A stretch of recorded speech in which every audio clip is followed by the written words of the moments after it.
All right, welcome to Sweet 301. I'm Sandy Sanderson, coming to you live from Pittsburgh, Pennsylvania, here to give you all the latest news and updates from around Colt Club sports. Yeah, and you can make sure to watch all of our broadcasts, Sweet 301, on our Facebook pages and on YouTube. Thank you, Christian. Yes, sir.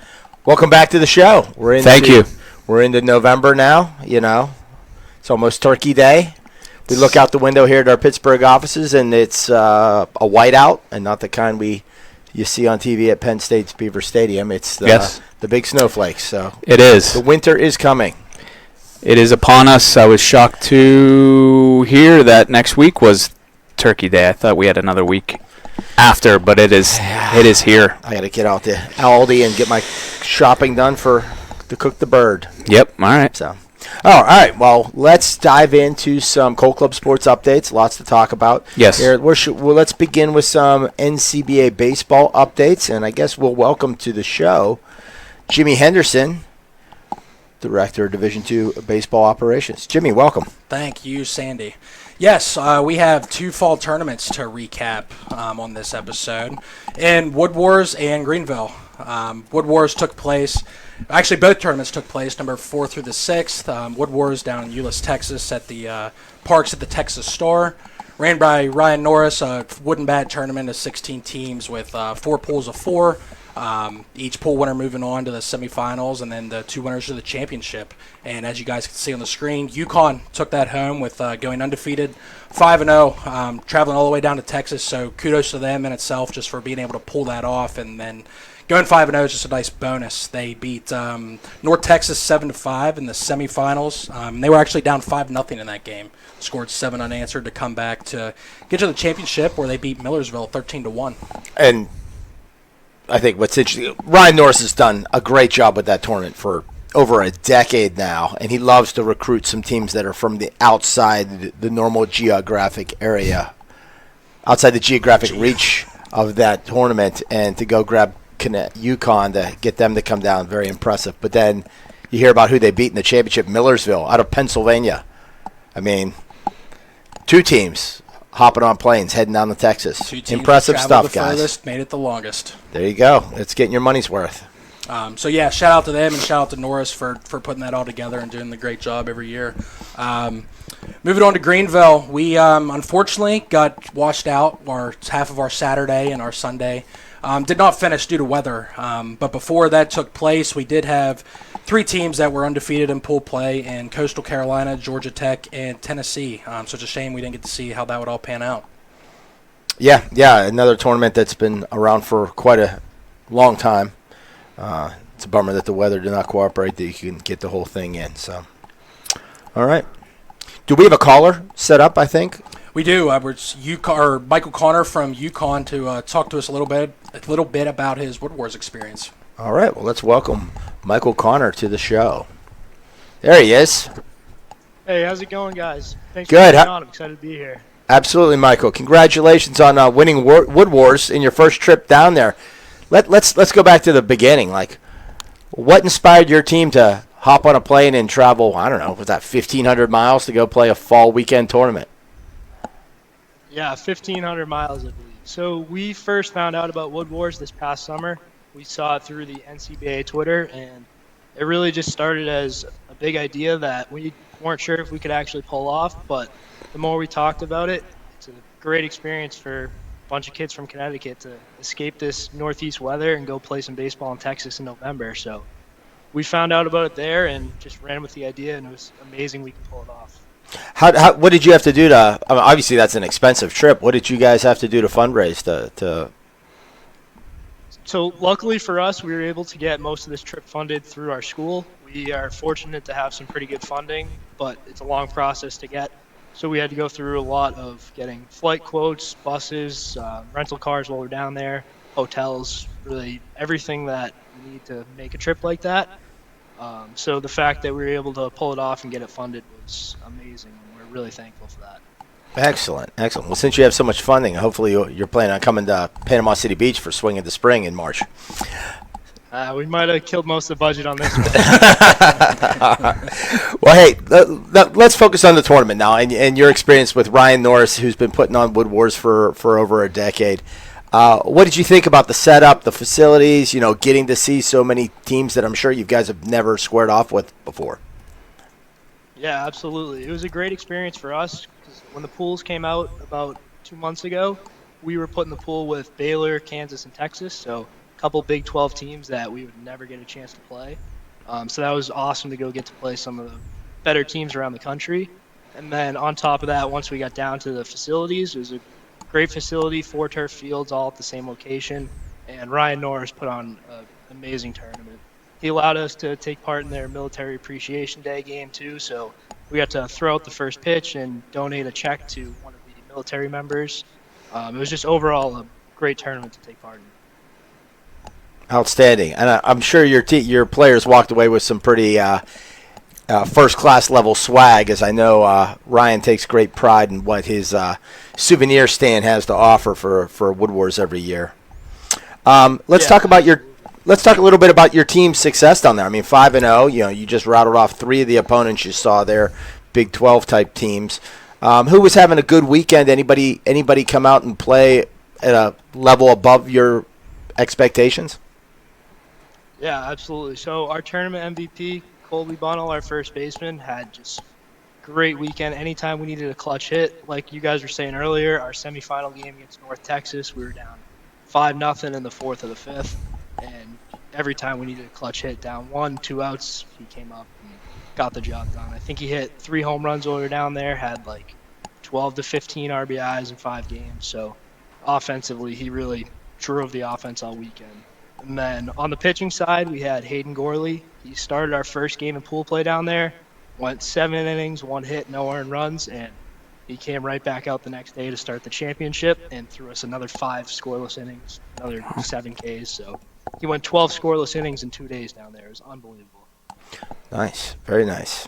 Now, one of the things, you guys made a pretty deep run at the regional playoffs last year, correct? Yes, we did. Talk to us about the UConn team, and most people, let's be honest, you think UConn, you think basketball, right? But I've done a little bit of background research into UConn baseball, and you have a storied varsity program. Dude, there's a lot of major leaguers that have come through UConn varsity baseball there. What do you attribute to that this school in the cold of New England is really pumping up quality baseball right now? Yeah, absolutely. I mean, the varsity team is doing a great job right now. They're easily a top 25 program. They were 1 game away from the College World Series last year. So it's great to see the success they're having. And then at the club level, it's awesome for us to keep building on that. And last year, like you said, we made a good run at the regional tournament, but our goal was to just keep building. And we got a great group of guys that every day just want to come out, compete, and prove to the rest of the country that even though we're up here in the Northeast from Connecticut, we can play with anyone else around. Outstanding. Michael, do you work well with the varsity program there? Do you guys work together as far as having communication with one another, or are you guys pretty much separate entities? Mostly separate. We are fortunate enough to get to use their field for home games sometimes when they're not on it, but for the most part, separate. Gotcha. So, congratulations on Wood Wars. Congratulations on a regional run last year. Obviously, your goal this year is to get past win your regional, get to the World Series. Talk to us about the UConn Husky team moving forward for this year. I mean, are you returning a lot of guys? Do you have some turnover, some new guys that are stepping into the lineup? Yeah, so building off of our regional run from last year, we do have a lot of guys coming back. I believe we had 6 or 7 seniors last year, but we ended up returning our whole starting lineup. So we had a great foundation to keep moving forward with this year. And then we had a great tryout class where we picked up a few pieces that really solidified the team. And we think we're in a pretty good position to move forward in that regional tournament and hopefully win it to get to the World Series. There you go. There you go. Well, anything else, boys? I don't have anything. Just congratulations. All right. Michael, thanks so much for taking the time to join us on the show today. Good luck to you and the rest of the Huskies. Congratulations on your Wood Wars victory. I'm sure Ryan will be telling you you've already need to punch your ticket for next year to come back and defend your title. Thank you so much for having me on. All right. Take care. You too. All right, Jimmy. Let's dive into some. As we talk about the snow falling outside. The fall season's wrapping up. If it hasn't already, give us a little recap as to what's going on this fall. Yeah, so fall season in review, I have a list of some of our conference leaders so far. I condensed it a little bit. These are all teams that are leading their conference with at least 6 games played. On the Division II side, we have Montclair State, who was a regional participant last year, so it looks like they're back and strong again. Millersville as well, New Hampshire. Next one is new team Syracuse, so shout out to them for coming back into the league. They have been with us before, but took a couple-year hiatus. But they are back, and they are sitting at 11-1, challenging SUNY Cortland in their conference. It's starting to look like that it's going to be a winner-take-all when they play each other in their series. So it's exciting to see what will shake out there. Grand Valley State is kind of doing the same thing to Eastern Michigan. Eastern Michigan won that conference last year, and Grand Valley sits at the top of the conference right now, but they haven't played each other. So once that series takes place, we'll see who comes out on top. And then the last one I have in Division II is St. Thomas, another team that made it to the regional last year, and they're back and looking like they're going to make a run to get back to the postseason. Okay. So, moving on to Division One, less games have been played in Division One. They don't have as many fall-eligible conferences that'll play, but what we do have is Michigan and Notre Dame both back. Michigan made the World Series, and Notre Dame made a regional. Iowa State, St. Joe's, UConn, and UMass are both tied at the top of their conference. SUNY Binghamton, yes. And Boise State and Utah State are also tied for in the NOPAC North. Anything going on in D3? D3, no. You know what? I did not get to that. I apologize to all of our Division III listeners. I'll have to get with Mike Galletti and see what's going on with the standings there. Okay. But the fall season's concluded this past weekend was the last weekend, correct? Yep. This past weekend was the last eligible weekend to play games. So now anything that takes place will be exhibition and just gearing up for the spring. Beautiful. All right. Good stuff. All right, as we close out this NCBA segment, let's talk about any housekeeping items teams should be working on as they head into this winter break. Housekeeping items. Just be on the lookout for the phone day emails that will give you guys all the information that you'll need as we gear up towards the spring. Like I just mentioned, we have the partnership with TCA where you can get sunglasses, gear, type of equipment and accessories there. If you haven't ordered your hats, hopefully you have, but you need to get on that as soon as possible so you have them for the spring season. And just any other miscellaneous questions that you have for us, whether it's roster, academic, eligibility stuff, anything that you guys need, make sure to get with us and we'll get you the information you need. All right. Well, thank you very much, Jimmy. Appreciate it. And enjoy your 2 months of off season before baseball kicks back into gear. Absolutely. All right. Well, sticking a little bit with the baseball theme, I think we should dive right into some swing into spring updates. Swing into spring, Panama City Beach. Registration's going on now. It's going on through December 15th, so you got about another 4 weeks that you can your team can sign up. Registration's really taking off. I just ran some numbers before I came on set. We are up 20% in growth on the baseball side of where we were at this point last year in terms of teams signing up, including week 3 has completely filled up. It is full. We are taking a wait list in case, for some reason maybe some team might have to bow out, but as of right now, week 3 is full. We had some teams we've had to turn away from week 3 that I think are looking to see if they can speak with their school about maybe coming down a different week because they want to come down so badly. But there are times Weeks 1, 2, 4, and 5, there is room still to sign up. If you'd like more information about it, definitely reach out to Antonio Sacca. He can help you with a budget. He can give you all the details on it. It's interesting some of the questions we've gotten. People just didn't really.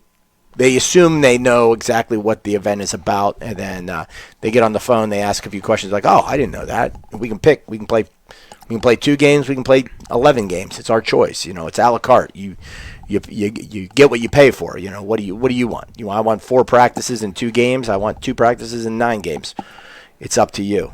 So yeah, definitely. If your team's even thinking about it, reach out to Antonio. Set up a call. He can work you through a budget and realize, for $350 a guy, maybe all right, my entire team can go to Florida for spring break, lodging, transportation, baseball included, and for $350 for a spring break trip, that's really nothing. If you go into South Padre Island, you're probably in the $1,500 to $1,800 range. So, there we go. So that's the update on Swinging the Spring, Panama City Beach. On the softball side of it, we have. Let's throw that slide back up there. On the softball side of Swinging the Spring PCB, we have 8 teams signed up and a bunch interested already. I know, talking to Lacey, a bunch of teams she's working back and forth with, trying to finalize budgets. Some teams trying to switch. She's got a number of teams that are trying to go down a week that isn't their spring break. So that registration runs through January 1st. Baseball spring training registration closes up a little bit earlier because the scheduling process takes so much longer. But yeah, if you're interested, if you're a softball team out there interested in Swinging the Spring, again, come down to Florida. The beaches of Panama City Beach, a great place to spend spring break. Gel with your team, get some practices in, come back for conference play, and have all the rust completely wiped off by the time you get back. So Lacey Lautner's who you want to talk to there, and for softball, and she can work you through a budget and fill you in on all the questions and how to register. Last and not least, on the spring training side of things, we have Swinging the Spring Henderson. And do we have Alec available to come on and speak about this? All right, let's bring Alec on. There he is. What's up, guys? How's it going? Good, Alec. Yeah, we're just chatting about Swinging the Spring and how things are shaping up on the East Coast. Why don't you talk to us about the West Coast baseball Swinging the Spring?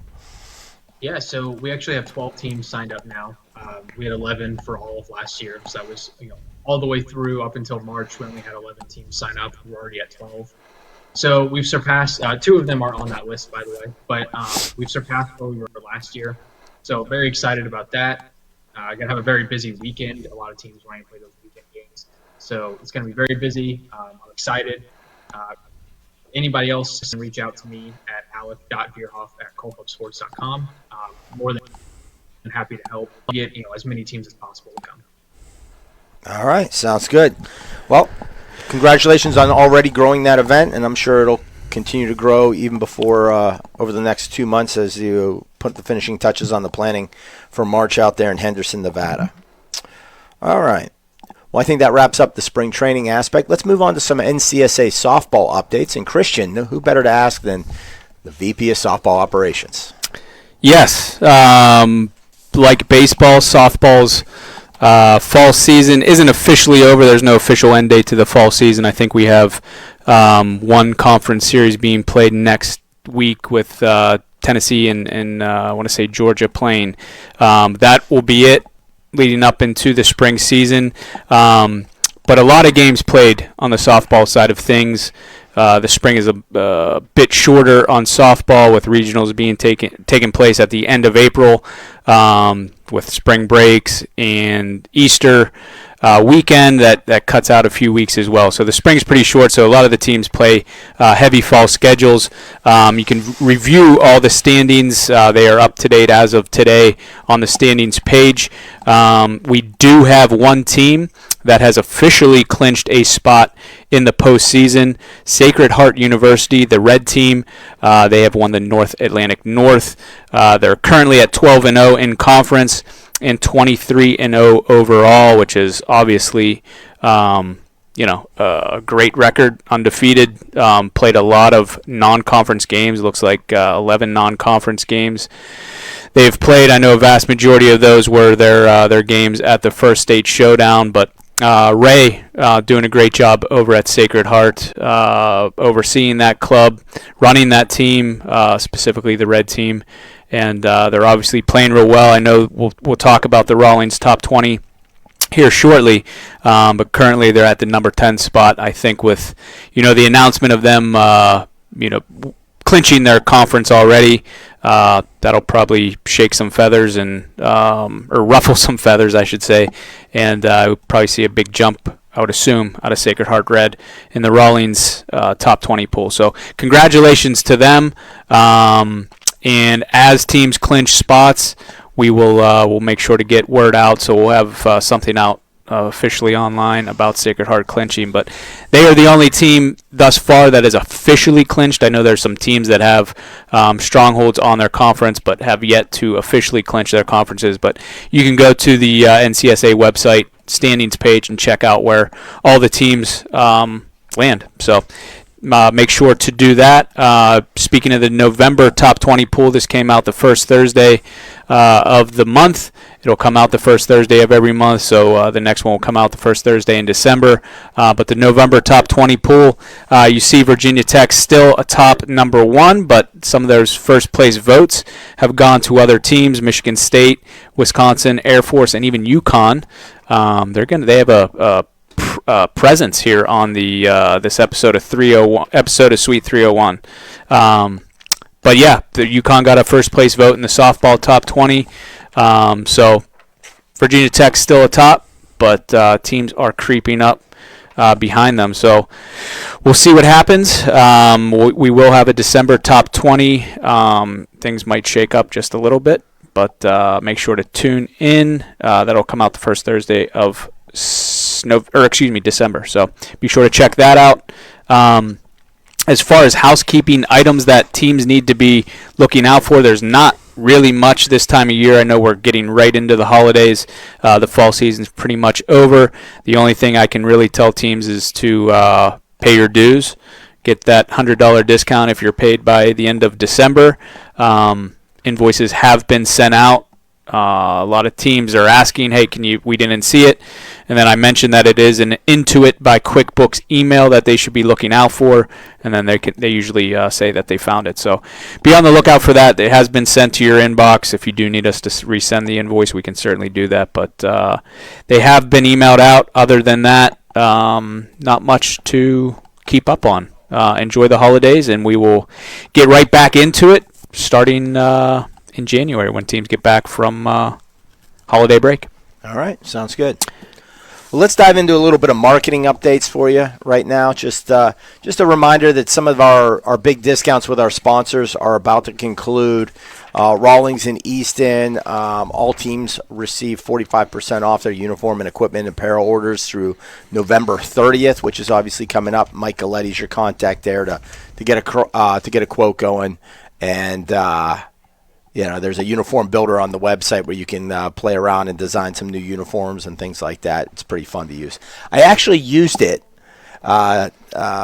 myself a couple weeks ago, like during the World Series, because I was in love with the Phillies baby blue uniforms.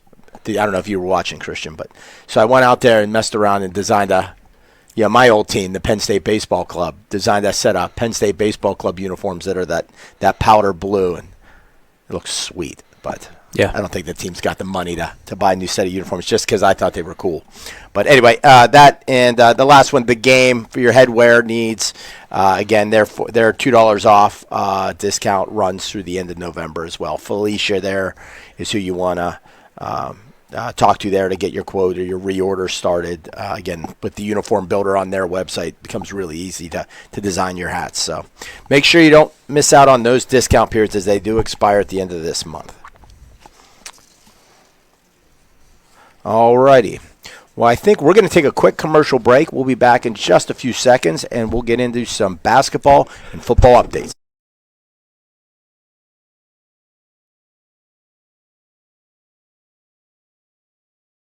The Game is the official headwear sponsor for Cold Club Sports. They offer our team's quality headwear, such as hats, visors, boonies, and beanies for a great low price. All items are customizable to meet our team's needs. Contact Felicia.Battaglia at coldclubsports.com for all of your headwear needs.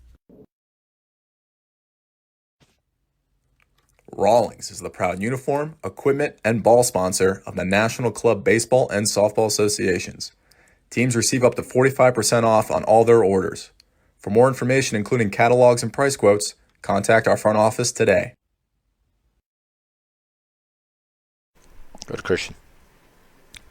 Welcome back to Suite 301. We're here to talk about NCBBA men's basketball. We have our Director of Men's Basketball Operations, Matt Hazy, on with us.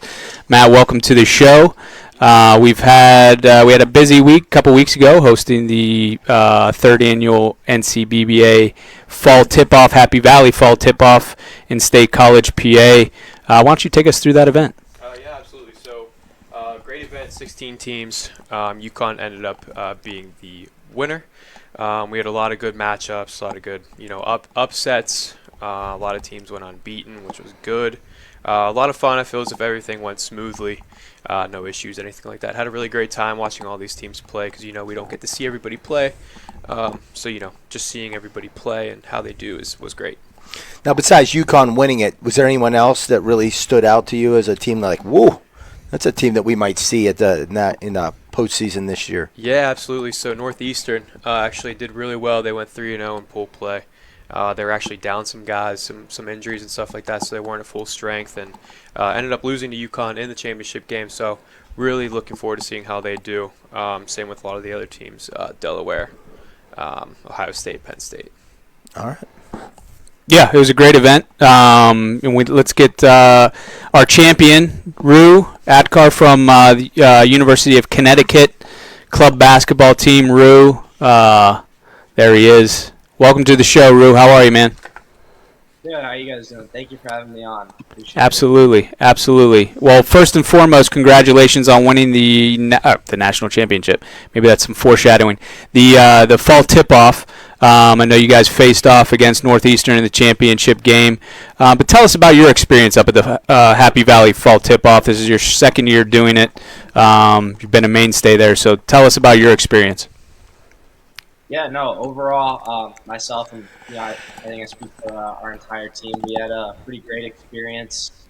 We stayed in the host hotel, and from there, it was really short distance facility. Facilities were great, same as last year. And just overall, seeing all these teams come together for this, high-level competition event, and just getting to play in this tournament and see some other teams from a little bit farther away. Just overall super fun. Just a great outlet for, I guess, club basketball. Beautiful. And I know last year you guys didn't make it out of the pool play portion of it.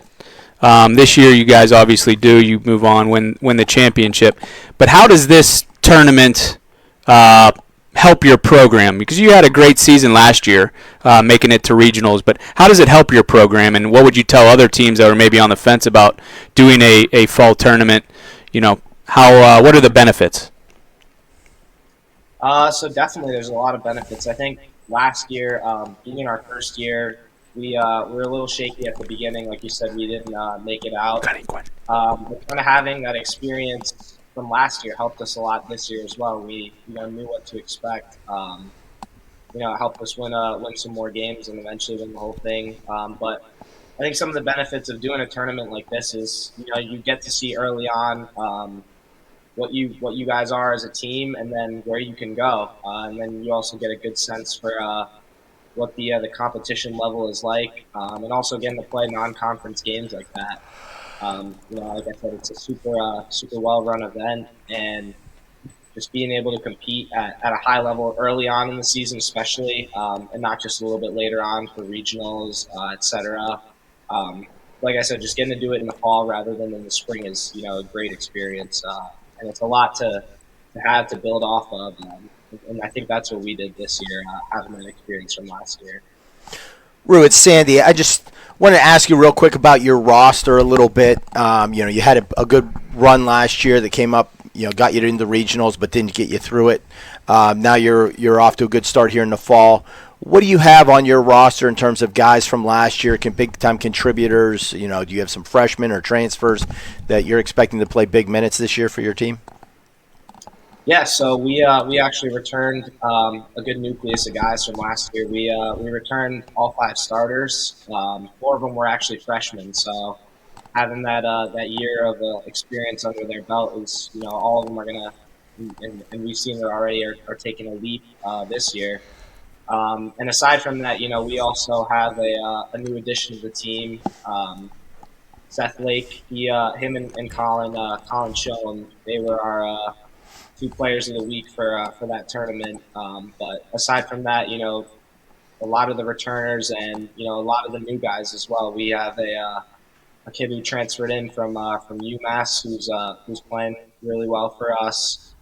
We have a new junior who's new to the team this year, knew about the team last year, but decided to come out to tryouts this year, and is doing well. And then aside from that, we have 2 freshmen who are also new this year. So overall, I think we have a good group of 13 guys. But having those returners, set that leadership and show these new guys is huge, especially.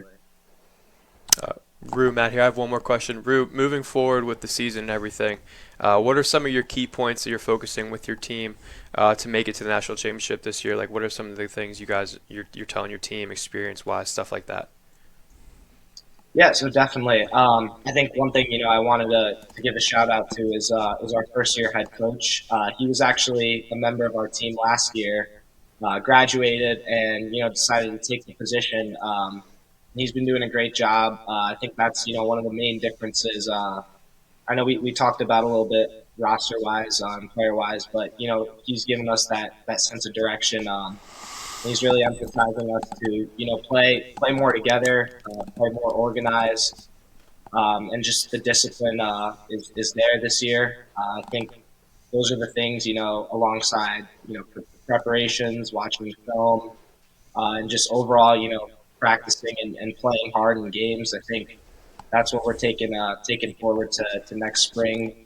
We kind of have a saying around here that we know our mission for this year, so we're really looking to just stick to that and kind of just stay on the path and take it game by game, but also keeping an eye on that ultimate prize, like you said, the national championship.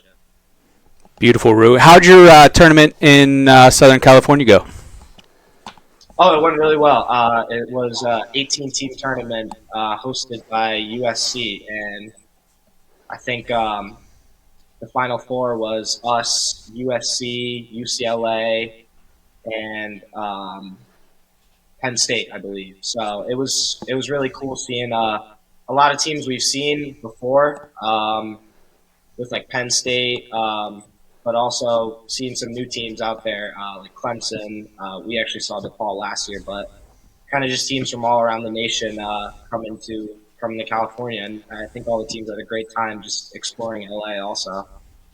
Beautiful. And I'd be remiss to not mention Rue's been very instrumental in helping us develop that Pacific region this year. We had it a few years back, and, it didn't happen in 21-22, but Rue's been helping us get on the phone and make contacts out there, and you see I believe there's 9 or 10 teams out in the Pacific now, so we thank you for that. I'm just very happy that a lot of the teams got to go out to Southern California to participate in that event. I'm glad that it went off without a hitch, but congratulations to you, Rue. Thank you for everything that you do and all the support you give our league.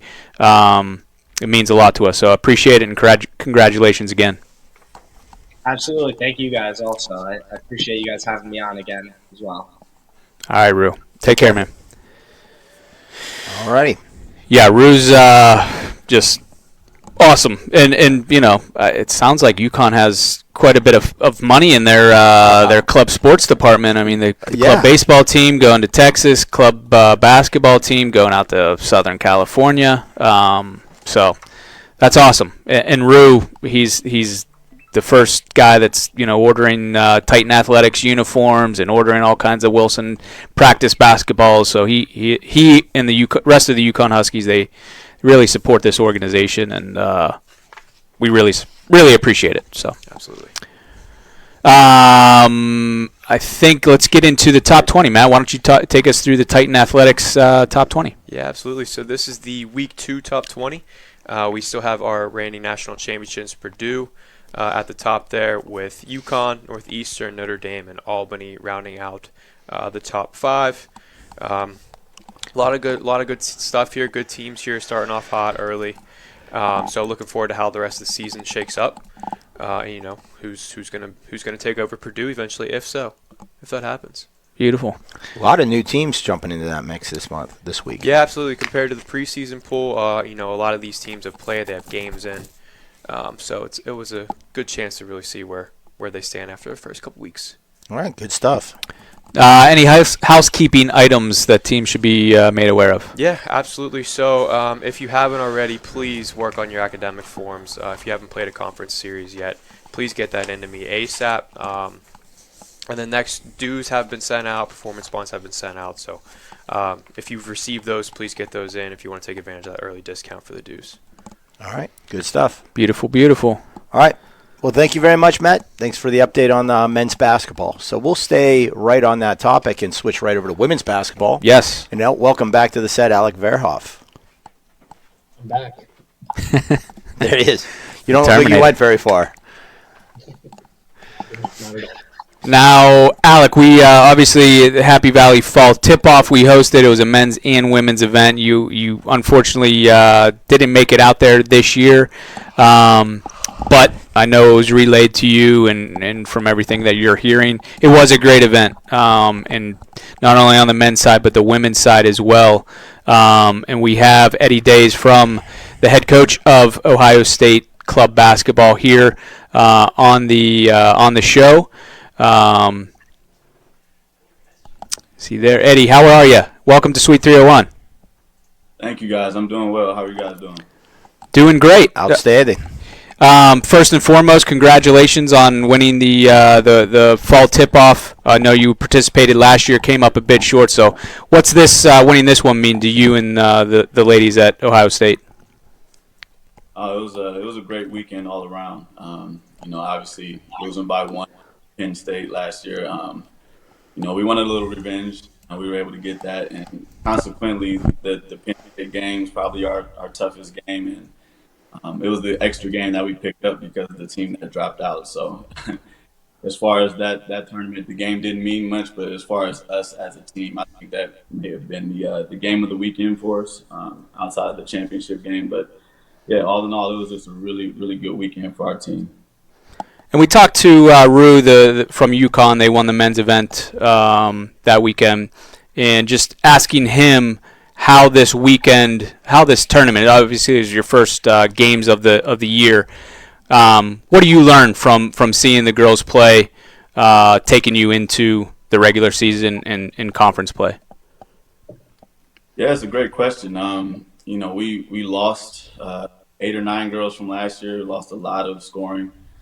Got 9 new girls this year, so I'm grateful for these early season tournaments because it, especially on the road, it forces us to kind of bond, build that chemistry, have each other's back, and then we can kind of find out what areas we need to improve in. And we were very short-handed this past weekend. We only brought out 8 girls, so I was missing 5 girls and 3 of my posts. So we were short-handed and undersized. So we really had to dig deep against some really good teams. Penn State, obviously, Pittsburgh, they were really good. We played in the championship. So I think for us, it was huge as far as our growth and a good confidence booster as well. And you spoke about last year's fall tournament. You lost by 1 to Penn State. You make it all the way to the national championship game, and I believe lose by 1 to Boston College. Chip on your shoulder. Are you expecting what's the team looks good? I'm assuming you guys looking to seek revenge and win a national championship. I'm assuming for this upcoming year. Yeah, that's always the goal. For me as a coach, I don't want to put too much pressure on them too early. But for my returning girls, that loss to Boston College is still very fresh in our minds. And that the game against Penn State this past or the other weekend was very similar to that Boston College game. We got down early and kind of had to claw our way back. So kudos to my returning girls. They were huge and instrumental in kind of making sure that we stayed diligent during the game, didn't try and do too much. Yeah, we are looking forward to getting back to nationals. It was a great tournament last year, and coming up short in that fashion kind of left a bad taste in our mouth. So we're definitely looking forward to being there and competing and seeing some new teams. Good stuff. Well, Eddie, thanks so much for joining us on the show today, and thanks for being such a great steward of college club basketball. I know you are you still involved with the men's team this year at Ohio State? Yep. Yeah.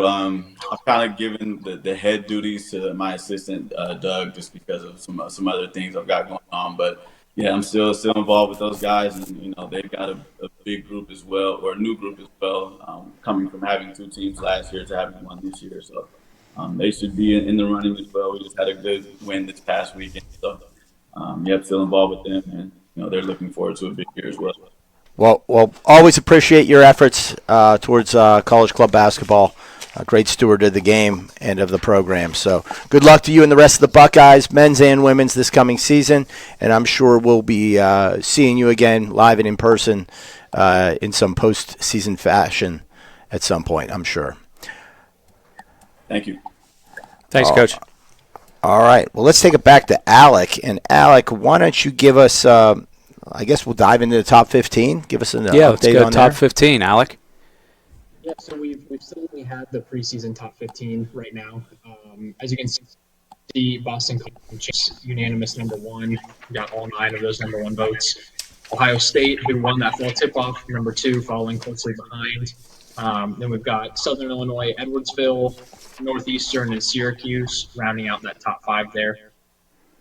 We've had a couple weekends of games since this. We've got the new poll coming out on Thursday, so we could see some things shift here. But yeah, just tune back into the website, social media pages on Thursday, and we'll get you updated on the next one. All right, Thursday's the day. We'll hold you to it. Looking forward to see what updates come about. Similar to men's, any housekeeping items that the women's team should be looking out for? No, very similar to men's. Academic letters are a big one right now. We've got teams in the full swing of their season, so make sure to get those in. Any games played without those, you're risking forfeiture. So please get those in as soon as possible if you haven't yet. Also, we have the dues and performance bonds. So those have both been invoiced out. So please get those paid as soon as you can. Take advantage of that early discount period. And lastly, just want to mention non-conference games. If you do get any on the schedule, please make sure to let me know so I can get them added to the NCBBA schedule, and we can get those counted towards your non-conference record. You're the man, Alec. Appreciate it. Thank you for coming on the show, and we'll talk to you next month. Yep, thanks for having me, guys. All right. Well, I guess that turns us to our last and final segment of the show, the NCFA, National Club Football Association, and that's in its final stretch run of the season, right? We just had regional playoffs this past weekend, or regional championships. Regional conference championships this past weekend. We're heading into playoffs this coming weekend with a national championship date of December 3rd looming not too far in the distant future. Let's welcome to the set Dave Mogensen, Director of Football Operations.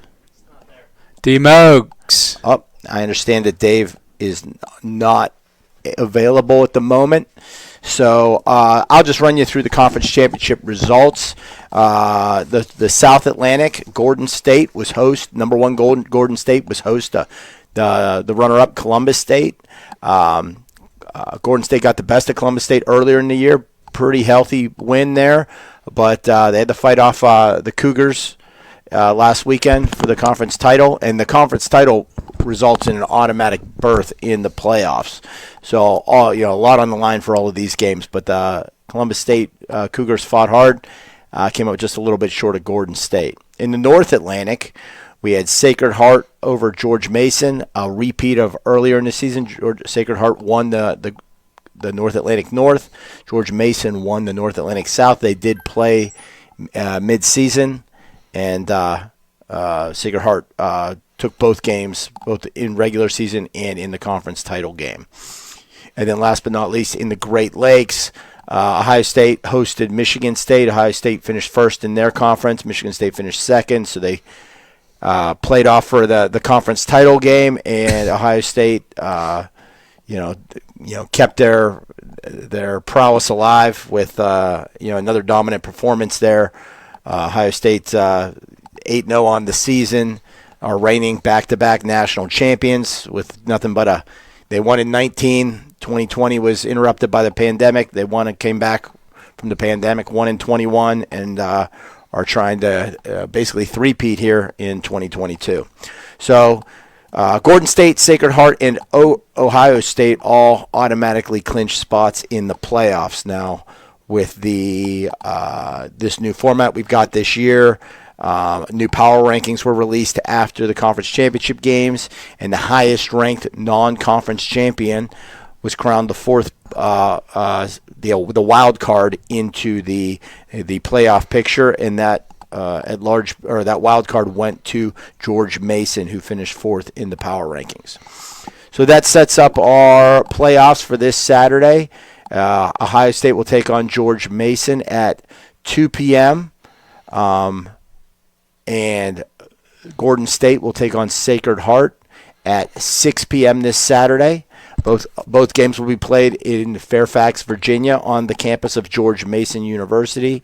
If you go to our NCFA website, clubfootball.org, click on postseason, click on playoffs. There's information there about game times, ticket pricing, admission, parking, fan visitors, travel guide, and everything like that to help you through the process of making your way to Fairfax to watch your favorite team hopefully win their spot in the national title game on December 3rd, which will be held at Waynesburg University for the second year in a row.